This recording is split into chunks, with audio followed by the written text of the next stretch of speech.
Here we have an introduction to the work of Karen Horney, who is a neo-analytic theorist who brings about the first of a feminist, we should say, perspective, as well as some different ideas on how we come to develop certain senses of self-loathing as we try to meet unattainable goals within ourselves.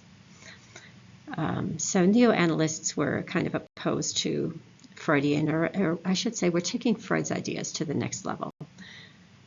So Karen Horney was one of the early women in research at a time when not very many women went to college. It wasn't an option for very many people, but she did, and overall she was sort of a rebel.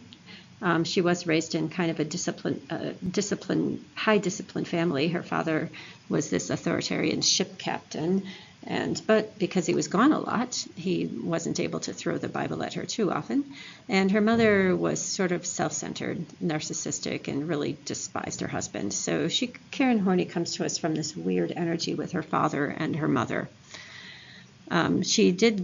As a rebel, she attended grad school against her parents' wishes. She was one of only 60 women and 3,000 men. And she was sort of a party girl. She was popular, but she was also really smart. And she, published her first paper at a fairly young age. She was married to Oscar Horney. She was a student and he was working, and she did another thing that wasn't very common at that time. She got a divorce after having 3 daughters. And then later on, she had an affair with Erich Fromm, who we'll talk about a little later when we get to our humanitarian theorists, but they never did get married. And so she actually, Carl Abraham, you can think of him as related to these humanist psychologists, and she did get some of that psychoanalytic therapy, so she was involved in that. And one thing that she did that was quite wonderful is she treated her patients on a sliding scale, so she wasn't limited to treating only people who had the money. So in a nutshell, we'll talk about basic conflict in her model, security versus anxiety. We'll talk about some unhealthy solutions. She calls the self-effacing solution, the resignation solution, and the expansive solution. We'll talk about intrapsychic conflicts and self-hate, which I alluded to earlier, and the need to accept our real self as a healthy outcome, but that many of us tend to vacillate between our idealized and our despised self, leading to this self-loathing. And so she really thought therapeutically that we need to reintegrate the real self, which includes some despised factors and some ideal factors, to create acceptance of the real self. And once we get there, we'll have resolved a lot of problems. So she begins by talking about how children have this fundamental need for security. They need secure base, they need self-haven. In the attachment theorists will have talked about this. And so what does a child need for secure base? She needs to be able to explore, and that parent needs to be there being safe, kind of keeping an eye on things, watching, delighting, helping. And then the child also needs safe haven. When they fall out of this tree, they need to be able to go back to those safe, loving hands. So secure base to explore, safe haven to return to be for protection, for comfort, for delight, and to figure out various emotions. And so what do parents need in this model? They need to always be bigger, stronger, wiser, kind, whenever they can, to follow their child's needs, and if it's necessary, in the case of danger, to take charge. And so this is what would give about a nice, secure feeling in the child's acceptance of their real self. But unfortunately, many factors hinder these conditions. So many people just don't have that secure base, and she herself probably didn't if her mother was narcissistic. And so if we cross that off, what happens? Well, there can be a feeling of basic anxiety, which is the feeling of being isolated and helpless in a hostile world. That's an anxious feeling, especially for a child who's pretty vulnerable. And hostility then is a feeling that might emerge, sort of an anger that emerges from the realization that you're not secure, that you can't depend on your family. And we can't, if the child can't express that kind of hostility, then it would put them in a bad position, because if they express that, then they risk their secure base, and then they have more anxiety. And of course, as we saw kind of in the previous slide, this is produced by parents who make mistakes, but who make mistakes consistently, not a mistake here and there, but who are consistently indifferent or behave unpredictably, or who dominate, or who overprotect, or who isolate, or who show hostility. So there's a lot of things that parents can do that can bring about this feeling of anxiety, which can lead to this hostility, but the hostility can't be acted on because there's a risk to the comfort that a child needs. And so this leads to a neurotic, which is an unhealthy state. We don't really use that term anymore, which is this tension between anxiety and hostility, back and forth on this, and then this also in conflict with this need for security. And this can play out in other relationships, not just the parent-child relationship. And in a nutshell, the child wants to approach their parents. So on the one hand, they want to go get their parents to love and protect them. And on the other hand, they want to punish them. And so there is this tension that leads to neuroses. So what do? So we protect ourselves in 4 ways. First off is by affection. We try to get our people to love us. We give them all kinds of favors. We give them gifts. We do what they want them to do. We flatter them. But all of this doesn't yield authentic love. It doesn't get us what we need. That love is always conditioned on these gifts. Or we might submit. And it doesn't necessarily mean submitting to that parent, but if we just always give in, right? We submit to a religion maybe, or to our job, or to our boss, or even in a relationship to a dominant partner. So that's another way to protect themselves, assuming that this basic anxiety persists in the lifetime. Maybe you can see this in yourself. How do you get this sense of security from others? Do you use affection? Do you use submissiveness? Another way is through power. Dominating others, well, then we're not dominated. Or prestige, kind of along the same lines, a tendency to humiliate others, then we can't be humiliated. Or by owning a lot of things, that it keeps us away from poverty. So these are the first 3 defenses against anxiety. Or we can just withdraw. We can kind of step back from relationships, decide to be independent, detach ourselves emotionally. And sometimes when we do that, however, we also detach from our own real self. So these are 4 defenses that are laid out in your book a little bit.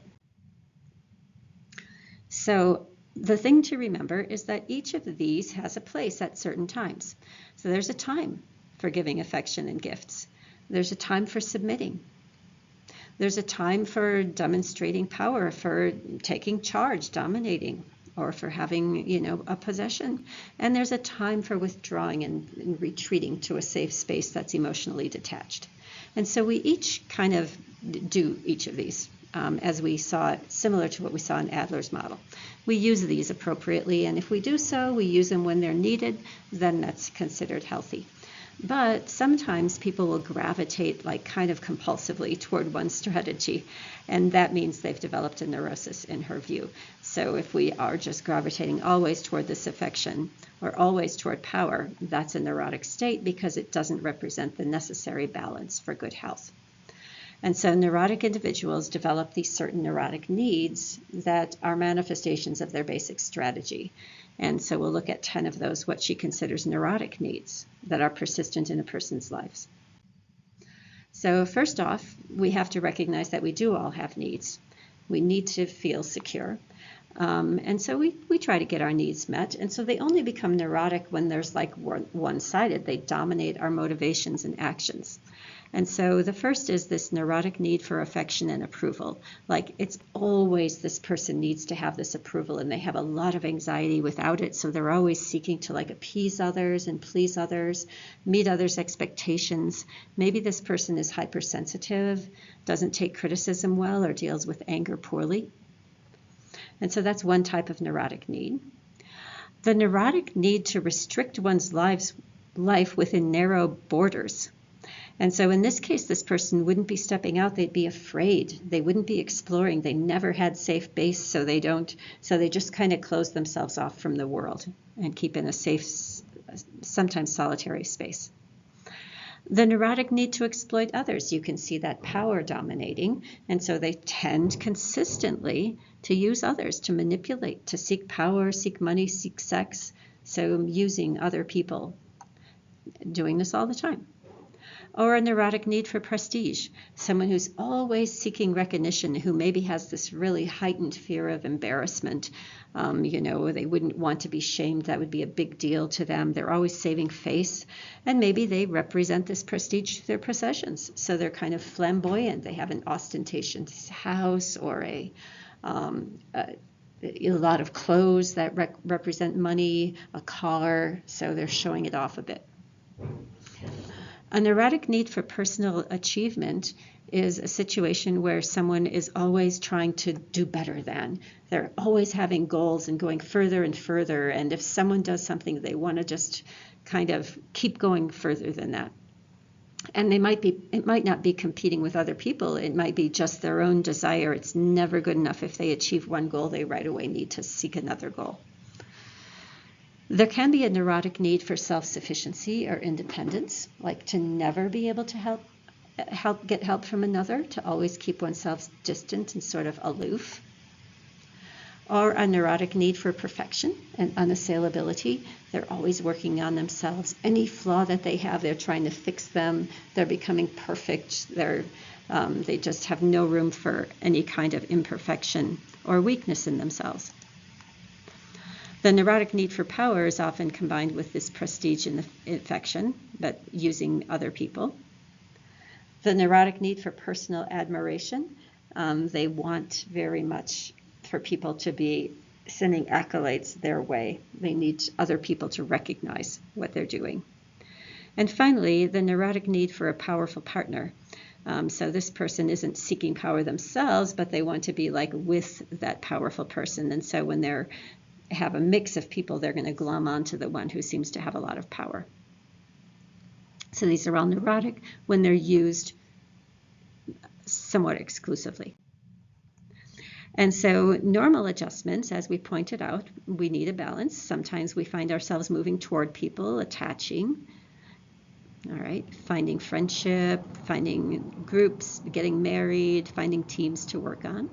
Sometimes that's good. Sometimes we find ourselves moving against people, like competing. This can be healthy competition, right? But we're trying to do better, but be the best at what we do and making our organization the best, so moving against.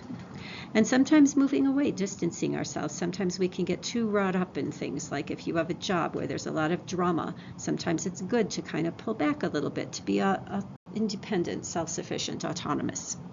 So healthy will have a balance of these used at appropriate times depending on the situation.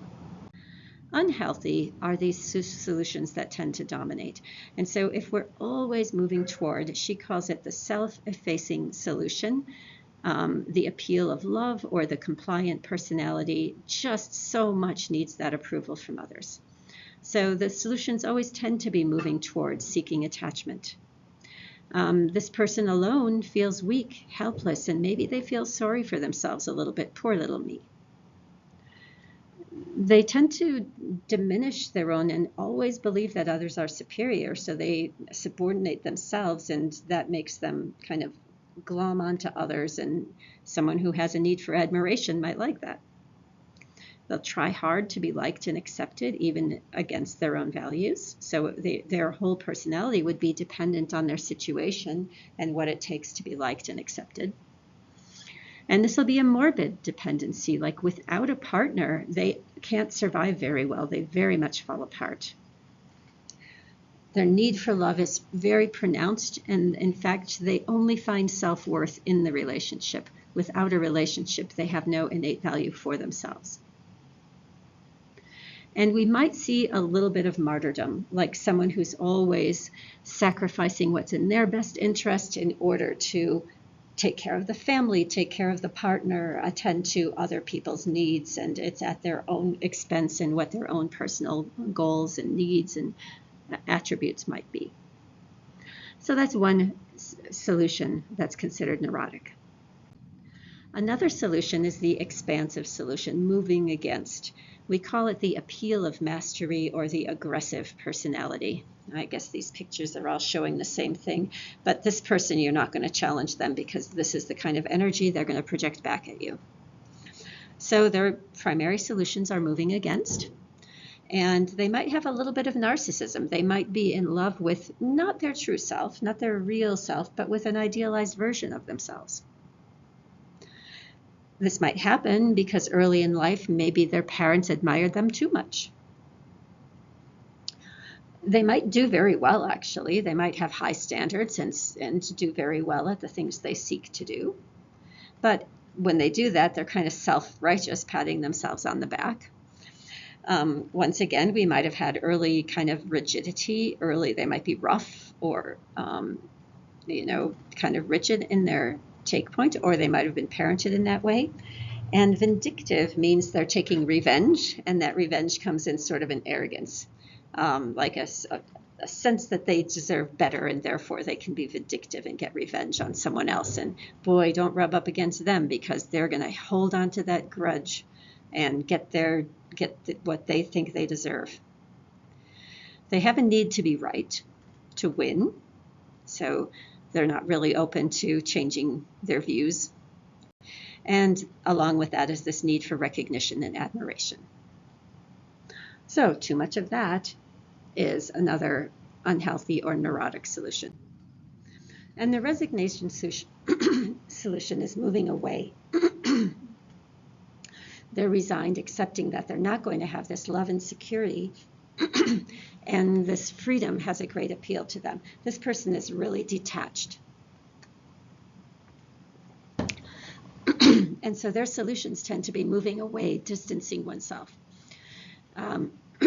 Because they're resigned, excuse my voice here, let me get some water. Because they're sort of resigned to this fact that they can't get security from other people, it might lead to like a lack of striving. They're isolating themselves. They're not seeking to be involved in the world that's out there.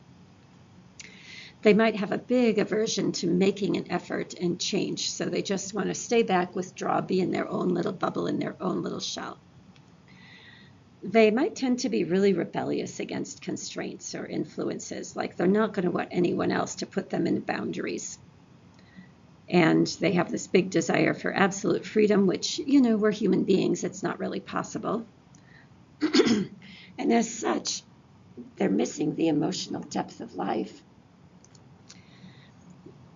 And they tend to be what we call an onlooker. They're just watching. They're not emotionally involved. They're not getting involved in others. They're not striving to succeed.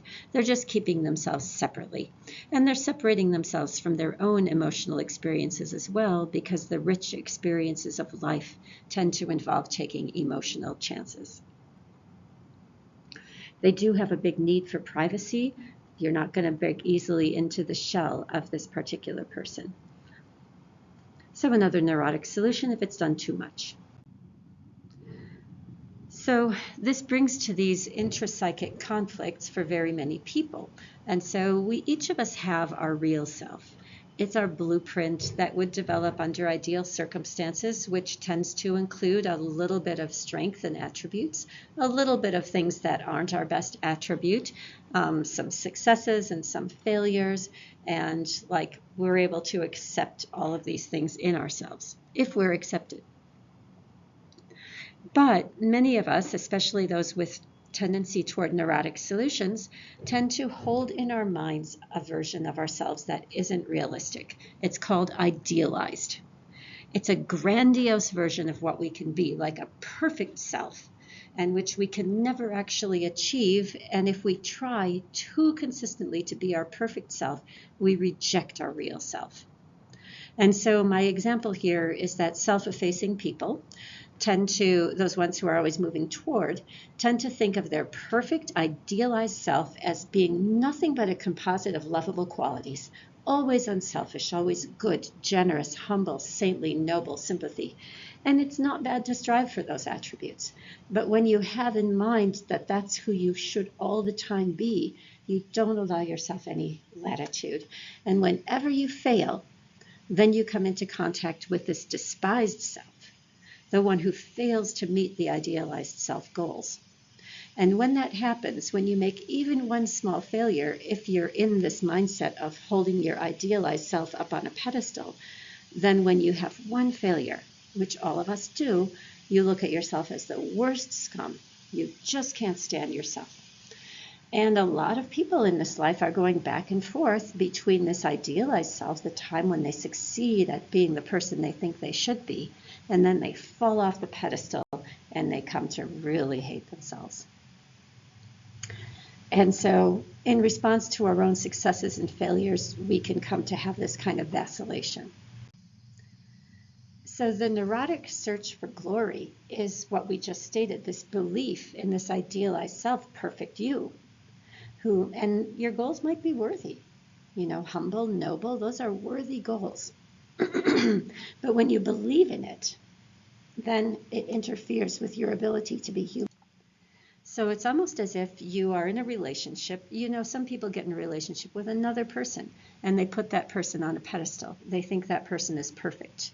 And then when that person makes a mistake, well, it's easy to reject that person. But in this case, the one on the pedestal is oneself. And so you're putting yourself on a pedestal and falling in love with the idealized version of yourself who's perfect. All right. And then instead of actualizing yourself, accepting yourself as you really are, you're actualizing the idealized self and saying, that's the one I really am. That means that we run into problems, and I'll pause before I continue. These three elements that come into that are this need for perfection, which we can explain as the tyranny of the shoulds. This is how you should be. You should be that one on the pedestal. Forget about this one that's real, that has some, flaws here and there. This is how you should be. This leads to neurotic ambition. You're compulsively trying to be that person because that's who you think you should be. Not a bad thing to strive, but what becomes neurotic is this compulsive belief that that's who you are and that's who you should be, and anything else is a failure. And this drives toward this vindictive triumph that almost has a little bit of a vengeful piece. See, you didn't think I was good enough, but look, I am, right? And you can kind of see the parent-child dynamics playing out if the parents have underestimated the child, or if they felt ashamed or humiliated often as a child. And so this is kind of this neurotic search for glory, this perfect me that I should always be. So what happens when these three selves conflict? Well, first off, if we're healthy, we have this acceptance of our real self. And as we grow and mature, we come to self-realization. We have that little bit of humor about ourselves. We've just accepted ourselves as we are. Doesn't mean we don't have goals, but it's realistic. All right. But the tyranny of shoulds leads to these impossible internalized expectations. This neurotic pride in something that you've done isn't necessarily a bad thing if you've done good work. But taking pride in false attributes of the idealized self, which aren't true, that was just like an event or an occurrence, but your idealized self can never be, and that leads you to not accept this real self, no confidence in the real person. And so if you can't be perfect in the morning, well, maybe you'd rather stay home sick than show that less than perfect persona. And this is a really tenuous kind of pride, because as soon as you have a failing, then what's going to wake up but that despised self, the one that you dislike? And all of this leads to what she calls self-hatred or self-loathing. That's the outcome of neurotic pride, is a hatred of the real self, the one who's flawed. This vacillation going back and forth between this idealized self, see, I am smart, I am good, I am this perfect person, versus the despised self, the one who doesn't make it. That's the nature of neurotic pride. And so how does self-hatred play out? Well, first off, it involves having a sense of relentless demands on the self. You're always pushing. This person is never relaxed, and even when they're successful, they're still demanding things of themselves. There's no ease. Merciless self-accusation. They have deep down feelings of being an imposter, a fraud, being not good enough, that they're just acting. Whenever they have virtues, they're always questioning them and feeling like someone's going to see through them because they themselves see themselves as not good enough. This leads to self-contempt, this negative voice. If you hear the self-talk that a person does, this person is just very, very unkind in their voice to themselves. Speaking to themselves, they might say things like, "You are so persistently, deadenly stupid to lose your phone again, you idiot."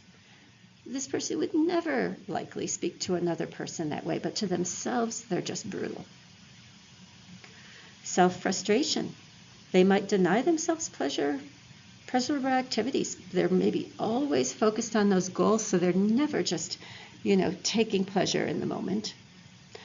They can even torment themselves, be so unkind, like causing physical pain, stabbing themselves with a knife, cutting off all their hair, being very cruel to themselves, intentionally causing pain for themselves, even in psychological ways too, putting themselves in positions where pain is the only outcome. May have self-destructive actions that are less direct, like overeating, like using drugs, like sacrificing sleep to work too hard all the time, having promiscuous sex, which maybe leads to them feeling degraded or getting disease, or leading them to a breakup. So all of these kinds of things.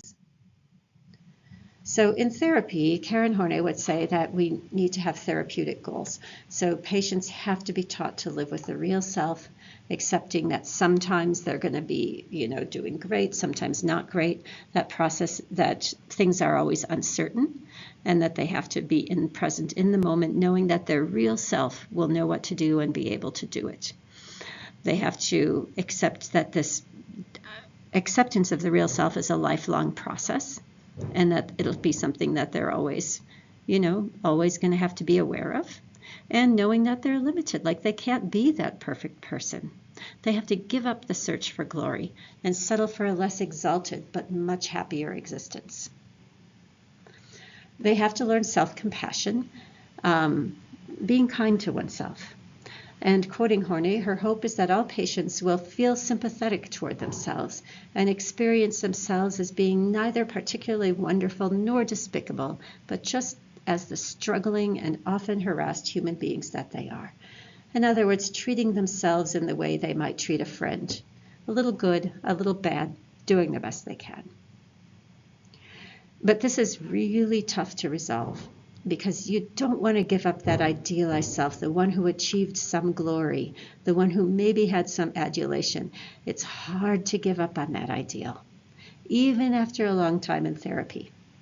And in fact, someone who has this kind of vacillation might, in fact, look down on other people for not striving hard enough. They might have to drive themselves in what they consider to be healthy ways, but that's actually being that neurotic, seeking for glory. And they might continue to rage at themselves when they realize they'll always have imperfections. So accepting the imperfect one can be really hard.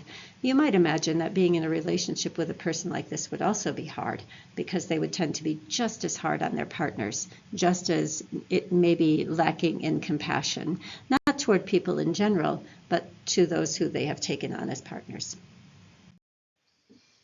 So you might consider for your journal entry this week considering Horney's model. She offers us this model of security versus anxiety, 3 maladaptive behavioral solutions, a variety of intrapsychic needs, and a framework of interaction among 3 selves that can result in self-hate. So have any of these patterns emerged in your life? Do you see these patterns in a friend or loved one? How would you begin to resolve them? I'll encourage you, if you're thinking about these, to use Horney's terms if you're writing on any of these topics, because that will help you to remember them.